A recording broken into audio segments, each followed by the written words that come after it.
அப்பா ஒரு சிறிய கிராமத்தில் வேலை செய்து வரும் ஒரு சாதாரண மின்விசைப்பு மேஸ்திரி. அவருடைய மகன் அரவிந்த் ஆசைப்பட்டதால் நகரத்திற்கு படிக்க அனுப்பியிருந்தார். அவருக்கு பெருமையாக இருந்தது, என் மகன் பெரியவனா ஆகணும் என்பதே.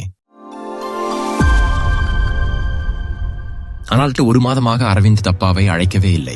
ஒரு தந்தையின் மனதில் தோன்றும் சந்தேகங்கள் தேங்கத் தொடங்கின. நேற்று இரவு மின்சாரம் போய்விட்டது. டேபிள் லைட் மட்டும் எரிந்தது. அப்பா தூங்க முடியாமல் வெளியே பார்த்து கொண்டிருந்தார். அப்போது கதவு தட்டும் சத்தம் கேட்டது. வெளியே போய் பார்த்தார். கதவுக்கு பக்கத்தில் நனைந்த ஆடையுடன் அரவிந்த் நின்றிருந்தான். அதிர்ச்சியடைந்தார். அரவிந்த் அமைதியாக வீட்டின் உள்ளே நுழைந்தான். கால் தடவுகளால் தண்ணீர் வழிந்தது. அப்பா, உங்களிடம் பேச வந்தேன் என்றான். அரவிந்த் சொன்னது ஒரே ஒரு வாக்கியம்தான். அப்பா, நான் தோற்றுவிட்டேன். உங்க முகத்தை பார்த்து வெட்கப்படுகிறேன். அப்பா மெதுவாக சிரித்தார். அதுதான் சொல்ல வேண்டி வந்தாயா? நான் தோற்றவன்தான் மகனே, ஆனா நீயோ வெற்றி பெற்றவர்தான். ஏன்னா நீ நேர்மையாக சொன்னாய் என்றார். அரவிந்த் அழுது கொண்டிருந்தான். அப்பா அவன் தோள் தழுவி அமர வைத்தார். இருவரும் பேசிக்கொண்டே அன்று இரவு கடந்தது. அடுத்த நாள் காலை அப்பாவுக்காக சமைத்து வைத்து அரவிந்த் வீட்டை விட்டு மீண்டும் நகரம் சென்றான். ஆனால் இந்த முறை அவன் தோல்வியை விட துணிச்சலோடு சென்றான். அப்பாவின் அந்த ஒரு இரவு அவனுடைய வாழ்க்கையை திருப்பி எழுப்பியது. அரவிந்த் சென்ற பிறகு மகன் அப்பாவுக்காக செய்த காலை உணவு குளிர்ந்திருந்தது. ஆனால் அவனது மனம் இன்னும் வெப்பமாக இருந்தது. நேற்று இரவு நடந்தது, நம்ப முடியாது. அந்த காலை உணவு குளிர்ந்திருந்தாலும் அப்பாவின் மனம் மட்டும் மகனின் அன்பால் வெப்பமாக இருந்தது. அரவிந்த் சென்ற பிறகும் அந்த வீட்டில் மகனின் நினைவுகள் தொடர்ந்தன.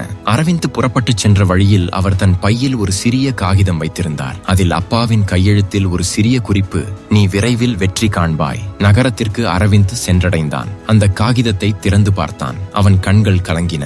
அன்று மாலை அவன் ஒரு முடிவெடுத்தான். தொடர்ந்து படிப்பை தொடர வேண்டும். ஆனால் இந்த முறை தோல்வியை ஒரு வாய்ப்பாக பார்க்க வேண்டும். 3 மாதங்கள் கழித்து அரவிந்த் அப்பாவை அழைத்தான். அப்பா, உங்களிடம் ஒரு முக்கியமான செய்தி சொல்ல வேண்டும். என்னிடம் என்ன செய்தி சொல்ல போகிறாய்? அப்பா பதற்றத்துடன் கேட்டார். அரவிந்த் சொன்னான், எனக்கு ஒரு புதிய வேலை, நல்ல நிறுவனத்தில் வேலை கிடைத்திருக்கிறது. அப்பா மெதுவாக சிரித்தார். அதுதானா? நான் பயந்து விட்டேன். அரவிந்த் சொன்னான், அப்பா, அதுக்கும் மேலே அந்த நிறுவனத்தில் உங்களுக்கு ஒரு வேலை இருக்கு. நான் உங்களை பரிந்துரை செய்திருக்கேன். அப்பாவுக்கு அதிர்ச்சி. எனக்கா? ஆமாப்பா, நீங்க என்ன வெற்றிக்கு வழிகாட்டினீங்க.